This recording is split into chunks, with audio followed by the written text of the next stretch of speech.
શું ખાનગી લોન સિસ્ટમમાં બોમ્બ છુપાયેલો છે? કેમ આવું કહેવું પડ્યું કે પૂછવું પડ્યું?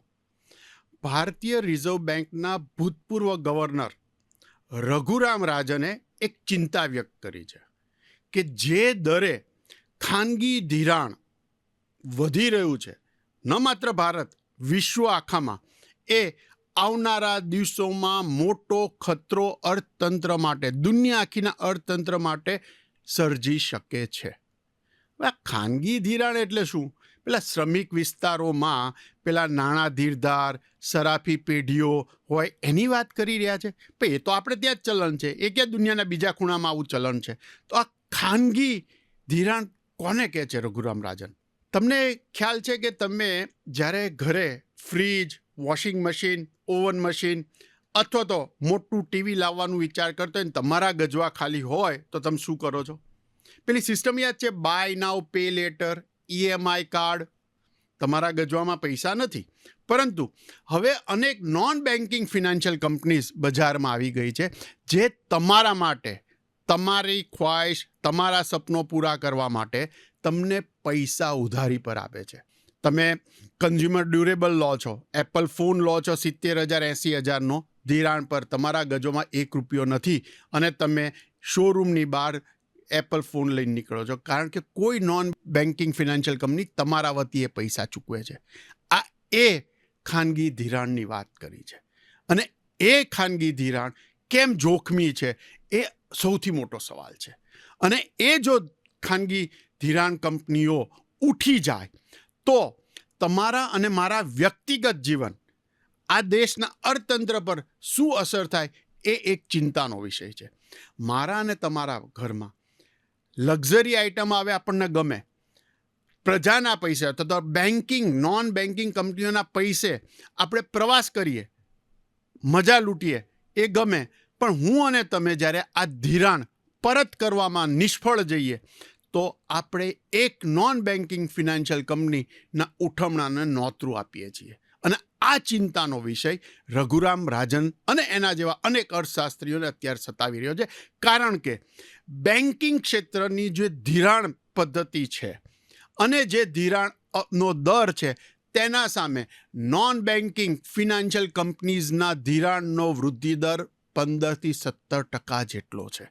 અને કૂદકે અને ભૂસકે એ વિકાસ વધી રહ્યો છે. માર્કેટ કબજે કરી રહ્યા છે. ધિરાણનું market non banking financial companies કબજે કરી રહ્યું છે. એ સમગ્ર દેશ અને બેન્કિંગ વ્યવસ્થા માટે જોખમરૂપ સાબિત થઈ શકે છે.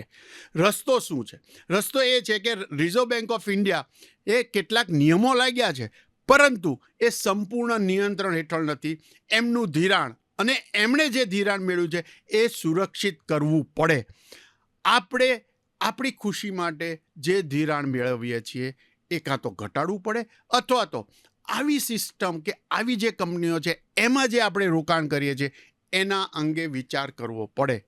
જો આ ન થાય તો રઘુરામ રાજને જે ચિંતા વ્યક્ત કરી છે, અમેરિકાની 2000 સબપ્રાઇમ ક્રાઇસિસ, આવું જ કંઈક થઈ શકે વિશ્વ આખામાં. અને આ માટે આપણે બધાએ ચિંતિત થવું જોઈએ જ્યારે આપણે વપરાશ વધારીએ છીએ ત્યારે.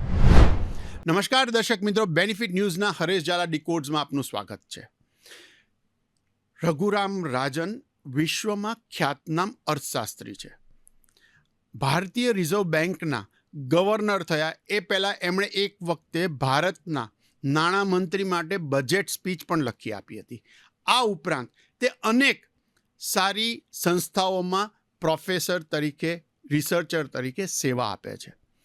એમણે હમણાં સિંગાપુર ખાતેના એક પરિસંવાદમાં ચિંતા વ્યક્ત કરી નોન બેન્કિંગ ફિનાન્શિયલ કંપનીઝ અથવા તો ખાનગી ક્રેડિટ અંગે. આ ખાનગી ક્રેડિટનો દર એમના માટે ચિંતાનો વિષય છે, કારણ કે કેટલાક આંકડા તમને કહીએ જેથી ખ્યાલ આવે. ભારતની અંદર લગભગ 2500 જેટલી નોન બેન્કિંગ ફિનાન્શિયલ કંપનીઝ છે. તમારા મોબાઈલમાં પણ એવી કેટલી ફિનાન્શિયલ કંપનીઝના એપ હશે જે તમને કહેશે કે વગર સિક્યુરિટીએ તમને લોન મળી જશે. ₹1 લઈને 5 લાખથી લઈને 5 કરોડ સુધીની તમને ઓફર કરશે. તમે કોઈ પણ કન્ઝ્યુમર ડ્યુરેબલ ઇલેક્ટ્રોનિક શોરૂમમાં જશો તો ત્યાં આ નોન બેન્કિંગ ફિનાન્શિયલ કંપનીઝના એક્ઝિક્યુટિવ બેઠા હશે. જેવું તમે એસી સિલેક્ટ કરશો 40,000 50,000 કે લાખનું, કે ટીવી સિલેક્ટ કરશો 50,000થી લાખનું, એટલે તરત કહેશે કે લાવો તમારું પેન કાર્ડ, લાવો તમારું આધાર કાર્ડ, અને અમે તમને આ વસ્તુ અપાવી દઈએ. તમારા ઘરમાં શોભા વધશે, તમને ગમશે, તમે લઈને જશો. પરંતુ આ લોન સિક્યોર્ડ લોન નથી, કારણ કે તમે એના સામે કોઈ પણ વસ્તુ મોર્ટગેજ કરી નથી. ન તો આ કન્ઝ્યુમર ડ્યુરેબલ એવું છે કે કંપની તમારા પાસેથી પાછું લઈ જાય અને માર્કેટમાં રીસેલ કરે. જેવી રીતે કે કારના હપ્તા તમે ભરવામાં જ્યારે નિષ્ફળ જાઓ તો બેંક તમારું કાર લઈ જાય અને પછી એ સેકન્ડ સેલમાં મૂકે. ટ્રેક્ટર પર લોન લીધી હોય એ હપ્તા ભરવામાં નિષ્ફળ જાઓ તો બેંક તમારું ટ્રેક્ટર લઈ જાય અને એ રીસેલમાં મૂકી શકે. તમારો એપલનો ફોન કે તમારું ટીવી કે તમારું વોશિંગ મશીન એ રીસેલમાં મૂકી શકે નહીં. એટલે આ અનસિક્યોર્ડ લોન છે.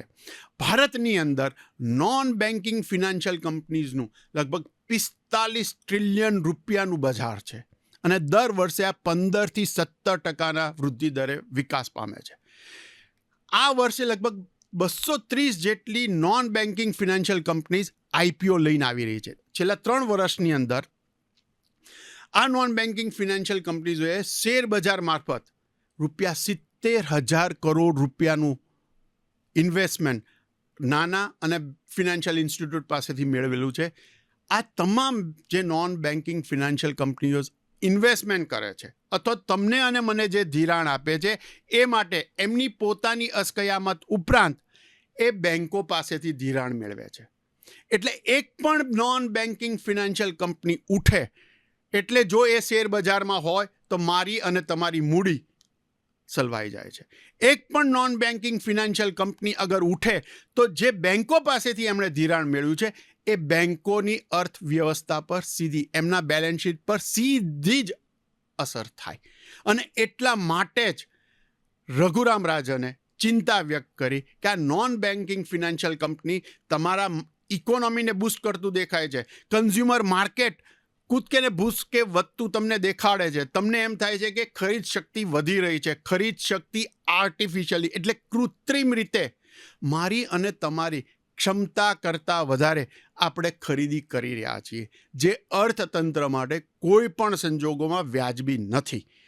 સવાલ એ છે કે આ જે bomb tick tick tick tick કરી રહ્યો છે એ ક્યારે ફૂટે એની કોઈ ગેરંટી નથી. આના 2 જ રસ્તા છે. રિઝર્વ બેંક ઓફ ઇન્ડિયા વધુ નિયમન એના ઉપર લાદે અને નોન બેન્કિંગ ફિનાન્શિયલ કંપનીઓ બેંકમાંથી જે ધિરાણ કરે છે અને એમાં જે 20% 25% જે લિમિટ રાખેલી છે એ હજી ઘટાડવાની જરૂર છે, જેથી એમના પાસે લિક્વિડિટી ઘટશે તો એ ઓછું ધિરાણ કરતા થશે.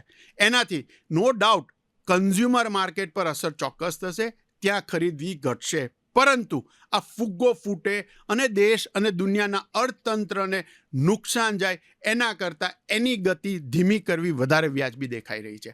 આ રિઝર્વ બેંક ઓફ ઇન્ડિયા આ પ્રકારના નિયમો લાદી અને આ નોન બેન્કિંગ ફિનાન્શિયલ કંપનીઝ પર કોઈને કોઈ પ્રકારે નિયંત્રણ લાદવું જોઈએ, જેથી અર્થતંત્ર પર એની કોઈ આડઅસર થાય નહીં.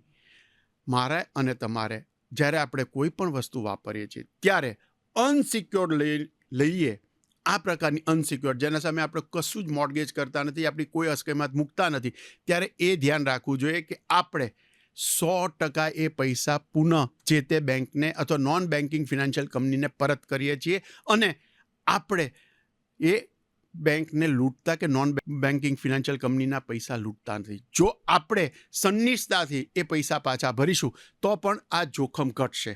સવાલ આપણા હાથમાં છે, એનો જવાબ બી આપણા પાસે છે, અને અથવા તો આરબીઆઈએ આ નિયંત્રણ લાદવા પડે.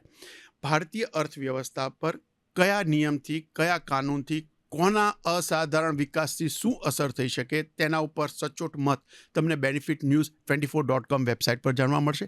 સાંભળવા અને જોવામાં રસ હોય તો benefitnews24.comની યુટ્યુબ ચેનલ અને ઇન્સ્ટાગ્રામ હેન્ડલ સબસ્ક્રાઇબ કરો.